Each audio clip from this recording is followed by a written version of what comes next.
Hello everyone and welcome to JK alerts. Current affairs 2021 के part second में मैं आपके साथ बहुत interesting and important current affairs discuss करूंगा। सो आपको वीडियो को एंड तक देखना है एंड एट द एंड आप अपना फीडबैक हमें दे सकते हैं कि ये वीडियोस आपको इन्फॉर्मेटिव लग रही हैं कि नहीं लग रही हैं। फीडबैक बहुत इंपॉर्टेंट होता है, सो प्लीज़ अपना फीडबैक ज़रूर दें। एंड जैसे कि मैंने अपनी लास्ट वीडियो में मैंने आपको कहा था कि हम सिर्फ करंट अफेयर्स ही डिस्कस नहीं करेंगे, करंट अफेयर्स के साथ साथ हमारा जो स्टैटिक पोर्शन होगा वो भी रिवाइज करते जाएंगे, वो भी मैं आपको बताते जाऊंगा क्योंकि रिवीजन बहुत ज़रूरी है। जितनी बार रिवीजन की जाएगी उतना अच्छा है। सो हमारा जो आज पहला क्वेश्चन है वो है कि जो सोमा मंडल है वो किस महारत्न कंपनी की चेयरमैन बनी है। ये बहुत इंपॉर्टेंट क्वेश्चन है, तो इसका आंसर होगा SAIL, that is steel authority of India limited. अब ये इंपॉर्टेंट क्यों क्वेश्चन बनता है, क्योंकि सेल की पहली बार जो चेयरमैन बनी है वो एक लेडी बनी है। पहले कोई भी लेडी जो थी वो चेयरमैन नहीं रही है सेल कंपनी की। तो ये बहुत इंपॉर्टेंट क्वेश्चन है कि Soma Mandal has become the chairman of steel authority of India limited. और steel authority of India limited एक महारत्न कंपनी है। अब मैं आपको बता देता हूँ कि तीन तरह की कंपनीज होती हैं, that is Maharatna company, Navratna company and mini Ratna company. तो बेसिकली किन कंपनी को महारत्न कंपनी का स्टेटस दिया जाता है, किन कंपनीज को नवरत्न कंपनीज का स्टेटस दिया जाता है, किन कंपनीज को मिनी रत्न का स्टेटस दिया जाता है, इसके लिए कुछ क्राइटेरियाज बनाए होते हैं। तो वो क्राइटेरिया आज मैं डिस्कस नहीं करूंगा, वो कभी किसी और वीडियो में डिस्कस करेंगे। बस आपको सिर्फ अभी ये याद रखना है कि इंडिया में अभी 10 ऐसी कंपनीज हैं जिनको महारत्न कंपनी का स्टेटस दिया गया है। सो वो 10 कंपनीज यहाँ पे मैंने लिखी हुई हैं, इनके बारे में मैं आपको बाद में बता देता हूँ। क्लियर। एंड अगर मैं नवरत्न कंपनी की बात करूं तो 14 ऐसी कंपनीज हैं जिनको नवरत्न कंपनी का स्टेटस दिया जाता है। क्लियर, दिया गया है basically. And mini Ratna companies तो बहुत सारी कंपनीज हैं जिनको मिनी रत्न का स्टेटस दिया गया है। क्लियर। सो आज डिस्कस कर लेते हैं कि महारत्न कंपनीज कौन कौन सी हैं। क्लियर। सो महारत्न कंपनीज में पहली कंपनी आती है that is Bharat heavy electricals limited, that is भेल, coal India limited, gas authority of India limited, Indian oil corporation limited, national thermal power corporation limited, oil and natural gas corporation limited, steel authority of India limited, Bharat petroleum corporation limited, Hindustan petroleum corporation limited and power grid corporation of India limited. तो ये 10 companies हैं जिनको महारत्न company का status दिया गया है। ये बहुत बहुत इंपॉर्टेंट है, आपको ये सारी की सारी कंपनीज के नाम याद रखने हैं। और एक और इंपॉर्टेंट बात कि ये जो 2 कंपनीज है जो मैंने एंड में लिखी है, that is Hindustan petroleum corporation limited and power grid corporation of India limited, इनको जो स्टेटस दिया गया है महारत्न कंपनी का वो अभी अभी दिया गया है, रिसेंटली दिया गया है। तो ये बहुत इंपॉर्टेंट बात है, एग्जाम में ऐसा क्वेश्चन पूछा जा सकता है कि इनमें से कौन सी ऐसी कंपनीज हैं जिनको अभी अभी महारत्न कंपनी का स्टेटस दिया गया है। तो वो है Hindustan petroleum corporation limited and power grid corporation of India limited. तो ये बहुत इंपॉर्टेंट क्वेश्चन है, आपको याद रखना है। और जो सेल की चेयरमैन बनी है सोमा मंडल, ये तो बहुत ज्यादा इंपॉर्टेंट है। तो आप देख सकते हैं कि एक क्वेश्चन के साथ कितने सारे क्वेश्चंस आपके बन सकते हैं। तो आपको ये सारी की सारी चीजें याद रखनी है। अब नेक्स्ट इंपॉर्टेंट बात के बारे में बात करते हैं, दैट इज पूर्वोदय मिशन। ये मिशन क्या है इसके बारे में आपको मैं बताता हूं। पूर्वोदय मिशन तो बेसिकली इंडिया का क्या मिशन है अभी कि जो हमारा ईस्टर्न इंडिया है उसको एक स्टील हब बनाया जाए। अब स्टील हब का क्या मतलब हुआ, बेसिकली इंडिया चाहती है कि जो ईस्टर्न इंडिया में बेसिकली जो स्टील सेक्टर है उसकी ग्रोथ हो, उसकी ग्रोथ को इंक्रीज किया जाए। क्लियर, वहां पे एम्प्लॉयमेंट जनरेट किया जाए।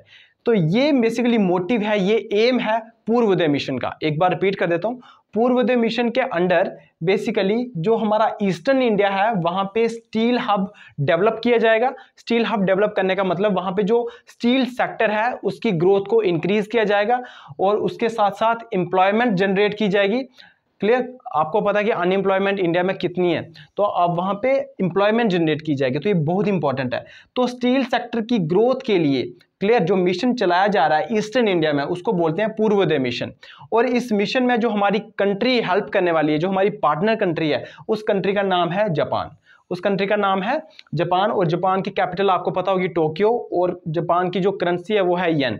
क्लियर। और आपको पता है मिनिस्ट्री ऑफ स्टील की अगर मैं बात करूं तो इनके जो मिनिस्टर हैं वो हैं धर्मेंद्र प्रधान, वो हैं धर्मेंद्र प्रधान। तो ये बहुत इंपॉर्टेंट 2 करंट अफेयर्स आपके साथ मैंने डिस्कस किए हैं। नेक्स्ट क्वेश्चन है, India and Asian Development Bank have signed a $231 million loan agreement to augment electricity generation capacity in which state? मतलब इंडिया और एशियन डेवलपमेंट बैंक के बीच में एक लोन एग्रीमेंट साइन हुआ है $231 मिलियन का, जिसमें क्या होगा कि एक स्टेट में इलेक्ट्रिसिटी जनरेशन कैपेसिटी बढ़ाई जाएगी, मतलब इलेक्ट्रिसिटी जनरेशन बढ़ाई जाएगी, तो वो कौन सी स्टेट है? तो वो स्टेट का नाम है असम। असम में बेसिकली एक lower Kopili hydro electric project बन रहा है कोपली रिवर पे। तो इसी प्रोजेक्ट के लिए ये लोन एग्रीमेंट साइन हुआ है इंडिया और एशियन डेवलपमेंट बैंक के बीच में। अगर मैं असम के अभी करंट सीएम की बात करूं तो इनका नाम है हेमंत विश्वा शर्मा, क्योंकि ये अभी अभी चेंज हुए हैं, अभी अभी नए बने हैं ये, तो आपको नाम याद रखना है, असम के सीएम हेमंत विश्वा शर्मा। क्लियर? अक्सर एक क्वेश्चन सीएम से भी पूछा जाता है या गवर्नर से भी पूछा जाता है एग्जाम में। क्लियर? अब बात करते हैं एशियन डेवलपमेंट बैंक के बारे में। एशियन डेवलपमेंट बैंक का हेडक्वार्टर जो है वो मैनीला फिलीपींस में है। एशियन डेवलपमेंट बैंक में अभी 68 मेंबर्स हैं और इसकी एस्टैब्लिशमेंट कब हुई थी? 19 दिसंबर 1966 में। तो ये बहुत इंपॉर्टेंट है एशियन डेवलपमेंट बैंक के बारे में भी। क्लियर? अब बात करते हैं असम के स्टेट एनिमल की। तो आपको पता होगा असम का स्टेट एनिमल है वन हॉर्न राइनो, और वन हॉर्न राइनो कौन से नेशनल पार्क में पाया जाता है? असम के काजीरंगा नेशनल पार्क में। और कौन कौन से नेशनल पार्क है असम में? काजीरंगा नेशनल पार्क है, मानस नेशनल पार्क है, औरंग नेशनल पार्क है, नामेरी नेशनल पार्क है और दिब्रू सैखोवा नेशनल पार्क है। और दिब्रू सैखोवा नेशनल पार्क को छोड़ के बाकी जितने भी मैंने यहाँ पे नाम लिए हैं, दैट इज काजीरंगा, मानस, नामेरी, औरंग, ये सारे के सारे साथ में टाइगर रिजर्व भी हैं। तो बहुत इंपॉर्टेंट है। क्लियर? 5 नेशनल पार्क हैं और जिनमें से 4 जो हैं वो हमारे टाइगर रिजर्व है। तो ये बहुत इंपॉर्टेंट बात है। अब बात करते हैं नेक्स्ट क्वेश्चन की। Again Asian development bank and India have signed A $10 million agreement to expand horticulture production in which state? Basically again India और एशियन डेवलपमेंट बैंक के बीच में एक एग्रीमेंट हुआ है $10 मिलियन का, जिसमें क्या होगा कि कौन सी स्टेट में हॉर्टिकल्चर प्रोडक्शन एक्सपैंड की जाएगी? तो इस स्टेट का नाम है हिमाचल प्रदेश।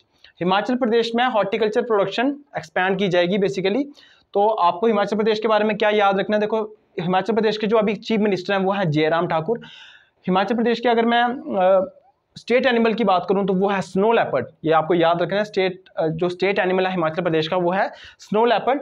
और यहाँ पे भी बहुत इंपॉर्टेंट बेसिकली नेशनल पार्क्स हैं, जैसे पिन वैली नेशनल पार्क है, इंद्रकिला नेशनल पार्क है, सिम्बलवारा है, ग्रेट हिमालय नेशनल पार्क है, खीर गंगा नेशनल पार्क है। तो आपको इन नेशनल पार्क नाम सारे के सारे याद रखने हैं। और अगर मैं ग्रेट हिमालय नेशनल पार्क की बात करूँ तो ये स्नो लेपर्ड के लिए बहुत फेमस है।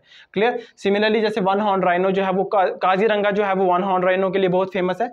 सिमिलरली स्नो लेपर्ड जो है वो ग्रेट हिमालय नेशनल पार्क में पाया जाता है। तो ग्रेट हिमालय नेशनल पार्क जो है वो स्नो लेपर्ड के लिए बहुत फेमस है। क्लियर? और साथ में ग्रेट हिमालय नेशनल पार्क जो है ये यूनेस्को वर्ल्ड हेरिटेज साइट भी है। तो ये बहुत इंपॉर्टेंट है। क्लियर? तो ये सारी बातें जो है हिमाचल प्रदेश के बारे में आपको याद रखना है। और याद रखना कि हिमाचल प्रदेश में हॉर्टिकल्चर प्रोडक्शन को एक्सपैंड करने के लिए इंडिया और एशियन डेवलपमेंट बैंक के बीच में ये एग्रीमेंट साइन हुआ है। अब बात करते हैं JNK और लद्दाख के जो हाई कोर्ट है, क्लियर, उसके जो चीफ जस्टिस बने हैं वो कौन बने हैं? तो उनके जो चीफ जस्टिस बने हैं वो पंकज मित्तल बने हैं। वो कौन बने हैं? पंकज मित्तल। बहुत इंपॉर्टेंट है, ये आपको याद रखना है। अगर मैं JNK के अभी लेफ्टिनेंट गवर्नर की बात करूं तो उनका नाम है मनोज सिन्हा, जो कि 2nd लेफ्टिनेंट गवर्नर हैं। इनसे पहले जो थे वो थे गिरीश चंद्र मुर्मू। क्लियर? अगर मैं लद्दाख की लेफ्टिनेंट गवर्नर की बात करूं तो वो थे राधा कृष्ण माथुर, RK माथुर। तो आपके इनके लेफ्टिनेंट गवर्नर भी याद रखने हैं। तो इनके जो चीफ जस्टिस बने हैं हाई कोर्ट के JNK और लद्दाख के वो है पंकज मित्तल। क्लियर? अगर मैं JNK में और लद्दाख में नेशनल पार्क की बात करूं तो लद्दाख में एक इंडिया का सबसे लार्जेस्ट नेशनल पार्क है, that is Hemis national park. Clear? India का सबसे बड़ा जो नेशनल पार्क है, लार्जेस्ट जो नेशनल पार्क है वो लद्दाख में है, जिसका नाम है हेमिस नेशनल पार्क। और अगर मैं JNK की बात करूं तो JNK में सलीम अली नेशनल पार्क है, किश्तवाड़ नेशनल पार्क है, डाचीगाम नेशनल पार्क है। डाचीगाम नेशनल पार्क बहुत इंपॉर्टेंट है। और डाचीगाम नेशनल पार्क में मेनली हैंगुल एनिमल को क्लियर प्रोटेक्ट करके रखा जाता है। और अभी हैंगुल एनिमल को प्रोटेक्ट करने के लिए एक वाइल्ड लाइफ सेंचुरी भी बनाई गई है, जिसको बोलते हैं Tral wild life sanctuary. Clear? तो ये सारी बातें भी आपको याद रखनी है JNK और लद्दाख के बारे में। क्लियर? सो इस वीडियो में हम इतना ही रखेंगे, मिलते हैं नेक्स्ट वीडियो में। Till then good bye.